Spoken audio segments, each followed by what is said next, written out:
Hey everybody, Mike Naso here from IPR and podweather.com with an update on the Atlantic Basin. And you can see the last few days Tropical Storm Faye has been the issue, and it's now centered over south central Florida, and it's gotten a little bit stronger due to tightening up, and the very moist environment over South Florida has allowed it to strengthen a bit. We also have this invest out here, which is going to run into some unfavorable conditions but could come back in the western Atlantic. Let's talk about Faye right now. As of 1 p.m. Eastern Time, it was at 26.8 north, 81.2 west, 65 mile an hour winds gusting to 70, so it's up a bit in intensity.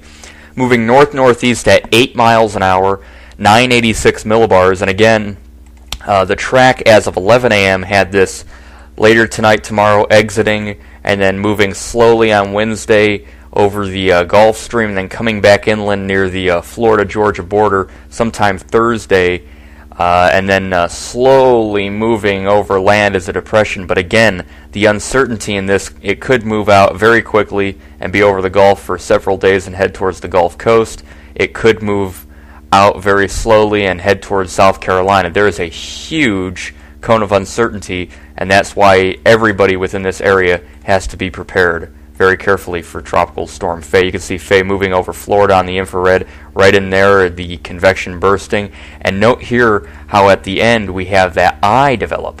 See the eye right in there? That is a very well organized tropical storm, and you can have an eye at any intensity, but as of now it is not a hurricane, and it is just showing on radar that that eye cleared out, and it was definitely on its way to becoming a hurricane. And had it done this south of Cuba, we could have been dealing with another Hurricane Charlie coming into South Florida. You're very lucky that this did not become a hurricane, but definitely a well-organized inner core.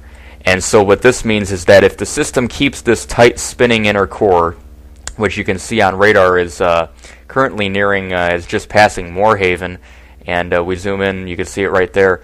If it keeps this tight inner core on radar, and it keeps this well-defined center and moves back out over water, we would then be likely to see quick intensification when it gets back out over water. However, if it remains over land and this inner core, which already begins to look to wane a bit, collapses, then it would have to redevelop that all over again. So there is a lot of uncertainty in just how strong it will remain.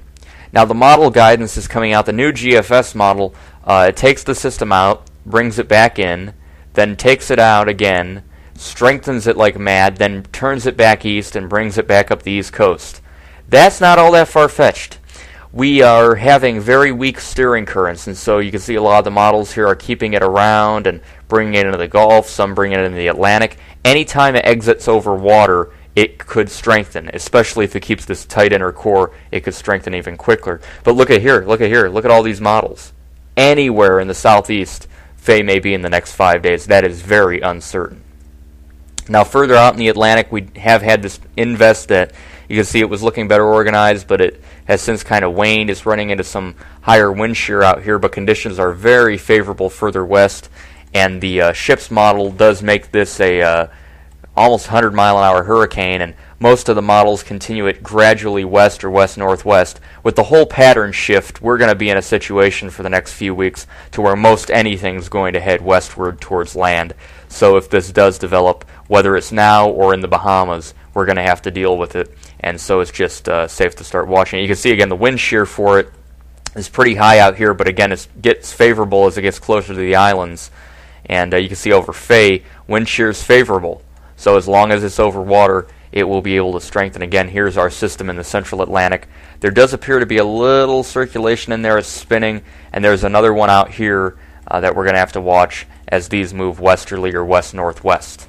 In the final analysis today, Faye, where it will go, unsure. Right now, it looks like it's going to move off and then move back in, and whether or not it stays over land or heads a little bit further north or heads a little bit further to the west and comes back out over the Gulf will determine how strong it is.